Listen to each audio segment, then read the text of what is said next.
Assalamualaikum warahmatullahi wabarakatuh. Saya Yupita Sdia, NIM 8040190175, dan di sini saya akan membacakan 10 kejahatan yang pernah terjadi dalam keamanan sistem informasi yang ada di Indonesia.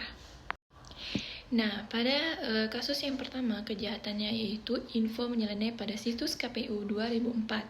Tahun 2004 menjadi momen pertama Indonesia mengadakan pemilu. Tim IT Komisi Pemilihan Umum pun meluncurkan situs KPU yang bernilai 152 miliar rupiah dan digadang-gadang mustahil dihack.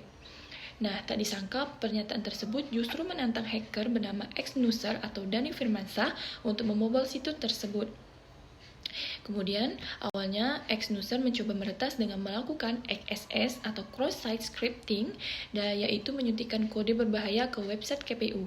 Karena gagal, X-Nuser pun mencoba spoofing, yaitu mengalihkan IP website sehingga dia bisa merebut kendali situs. Tanggapan pemerintah dalam kasus tersebut yaitu Majelis Hakim Pengadilan Negeri Jakarta Pusat yang diketuai Hamdi Sarjana Hukum pada persidangan Kamis 23 Desember 2004 menetapkan vonis 6 bulan 21 hari kepada Dhani Firmansyah.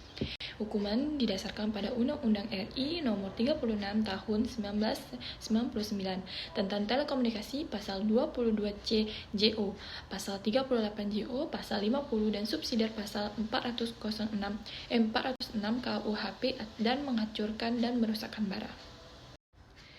Kemudian pada kasus yang kedua yaitu perang hacker Indonesia versus Australia pada tahun 2013.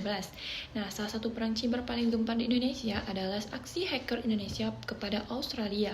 Kasus ini bermula saat Edward Snowden, mantan intelijen Amerika Serikat, menyatakan Australia menyadap Presiden Susilo Bambang Yudhoyono atau SBY. Hal tersebut menyulut kemarahan hacker Indonesia sehingga lahirlah Animus Indonesia. Komunitas ini pun membuat gerakan dan intelijen Amerika Serikat menyatakan Australia menyadap Presiden Susilo Bambang Yudhoyono atau SBY. Hal tersebut menyulut kemarahan hacker Indonesia sehingga lahirlah Animus Indonesia. Komunitas ini pun membuat gerakan tagar Stop Spying Indonesia dengan menggempur website Australia melalui berbagai cara. Tanggapan pemerintah dalam kasus ini yaitu Kementerian Kominfo melalui Indonesia Security Incident Response Team on Internet Infrastructure atau Coordination Center terus melakukan investigasi secara cepat dan berkoordinasi dengan pihak Australia Computer Emergency Response Team dan terkait dengan informasi tersebut dan terus menjaga agar informasi ini tidak menambah ketegangan di antara masing-masing negara. Dan adapun hasil investigasi sejauh ini menyatakan bahwa informasi yang beredar tersebut tidak dipertanggungjawabkan kebenarannya. Kemudian yang terjadi kasus di nomor 3 yaitu Tiket.com dan Citylink rugi miliaran rupiah akibat penyusup 2017. PT Global Network atau Tiket.com dan Citylink pernah dibikin pusing oleh ulah 3 hacker yang dipimpin oleh remaja 19 tahun asal Tangerang dan berinisial SH. SH dan kawan-kawan melakukan illegal akses pada sistem aplikasi tiket yang tersambung dengan sistem penjualan tiket Citylink. Mereka mencuri kode booking tiket penerbangan kemudian menjualnya melalui Facebook dengan diskon 3 asal Tangerang dan berinisial SH. SH dan kawan-kawan melakukan illegal akses pada sistem aplikasi tiket yang tersambung dengan sistem penjualan tiket Citylink. Mereka mencuri kode booking tiket penerbangan kemudian menjualnya melalui Facebook dengan diskon 30-40% sehingga banyak orang untuk membelinya. Tanggapan pemerintah yaitu selang 2 hari 30 Maret 2017, SH diringkus di rumah kontrakan orang tuanya di perumahan Situ Guntung, residen di Tangerang Selatan. Sang hacker tak berdaya lagi dan diborgol oleh Bareskrim Polri akhirnya melingkar di tangannya. Pada kasus nomor 4 yaitu situs Telkomsel memajang kata-kata kasar pada tahun 2017. Dan publik Indonesia yang mengakses website Telkomsel pernah geger karena menjumpai kata-kata kasar pada laman situs provider ternama tersebut. Ternyata ada oknum yang memprotes mahalnya tarif Telkomsel dengan cara menghack. Akibat peretas berhasil melakukan device dengan mengubah tampilan website Telkomsel, website pun lumpuh sehingga pengunjung tidak bisa mengakses informasi seperti biasanya. Dan untungnya, data pelanggan Telkomsel terpisah dengan server website sehingga masih aman. Dan Telkomsel juga bisa mengembalikan websitenya dalam waktu senggang setengah hari saja. Nah, pada kasus yang kelima yaitu data penggunaan Tokopedia bocor ke dark web pada tahun 2020. Di tahun 2020, kabar tidak sedap mengguncang Tokopedia. Pasalnya, 91 juta data pengguna dan lebih dari 7 juta data mencet Dan selain itu, bisa juga hacker ke kelas kakap ini melakukan SQL injection ataupun teknik yang lebih canggih lainnya. Gara-gara ulah, shiny hunters, data personal penggunaan Tokopedia seperti email, nama, alamat, tanggal lahir, jenis kelamin, nomor telepon, dan password yang terinskripsi bocor ke publik. Bahkan informasi tersebut dijual ke dunia maya dengan harga sekitar 70 juta. Sayangnya, hacker juga tidak kalah strategi. Penjahat cyber ini membolehkan oknum tertentu mengunduh data ilegal ini secara gratis. Pada kasus yang ke-6, yaitu website DPR RI down dan ganti nama pada tahun 2020. Dunia cybercrime juga mengenal istilah hacktivist, yaitu menghack website pemerintah atau institusi dengan tujuan menyuarakan sesuatu. Dan rupanya website DPR RI pernah menjadi korban. Mulanya pengunjung tidak bisa mengakses laman dpr.go.id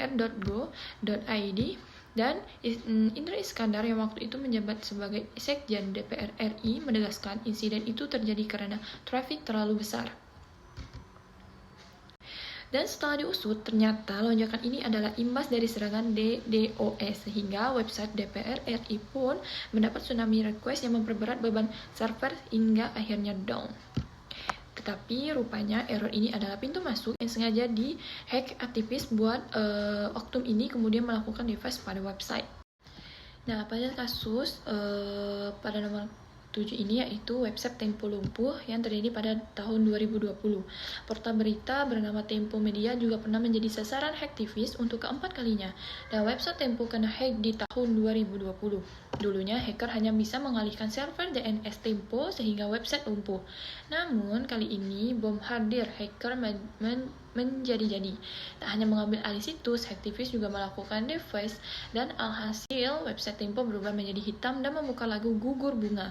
Oknum tersebut juga menuliskan pesan-pesan terkait stop hoax. Pada kasus nomor 8 yaitu database Kejaksaan Agung Rakyat Indonesia jebol pada tahun 2021. Nah, selalu ada saja alasan bagi hacker untuk menjegal website yang punya celah keamanan. Seperti yang remaja 16 tahun asal Lahat ini lakukan. Gara-gara bosan sekolah online sejak pandemi corona, MWS alias Ghost T666 Nero mengisi waktu luang dengan menghack situs Kejaksaan Agung Rakyat Indonesia. Akibat keisengannya, situs Kejaksaan Agung Rakyat Indonesia kena defense sehingga tampilannya berubah. Di situsnya tertera pesan bernada protes dan cap merah di hacker.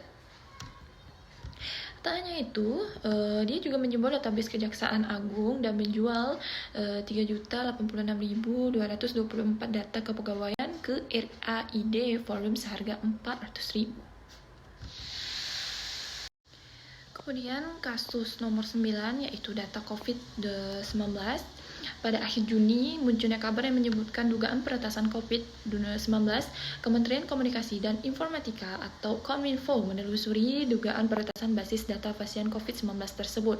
Kominfo mengatakan database COVID-19 dan hasil cleansing yang ada di data center aman. Kominfo juga berkoordinasi dengan Badan Siber dan Sandi Negara atau BSSN selaku penanggung jawab keamanan data COVID-19 di Indonesia. Seorang peretas atas nama database Solving di Dark Web Right Forums menjual basis data dari pasien COVID-19 di Indonesia tertanggal 18 Juni dan peretas mengaku data tersebut diambil pada pembobolan 20 Mei lalu. Kejahatan yang terakhir yaitu kasus asuransi BRI Life pada Juli 2021. Nah, pada 27 Juli 2021, giliran perusahaan asuransi BRI Life yang menjadi korban peretasan. Insiden ini membuat sekitar 2 juta data nasabah BRI Life diduga bocor dan dijual dengan harga $7.000 Amerika Serikat atau sekitar 101,6 juta kurs 27 Juli 2021. Dan itu dijual di dunia maya. Namun, besarnya hasil investasi internal pihak BRI Life, peretasan menargetkan sistem BRI Life Syariah. Menurut pihak BRI Life, sistem tersebut terpisah dengan sistem inti BRI Life. Nah, itu saja yang dapat saya sampaikan. Kurang lebihnya saya mohon maaf. Saya akhiri dengan wassalamualaikum warahmatullahi wabarakatuh.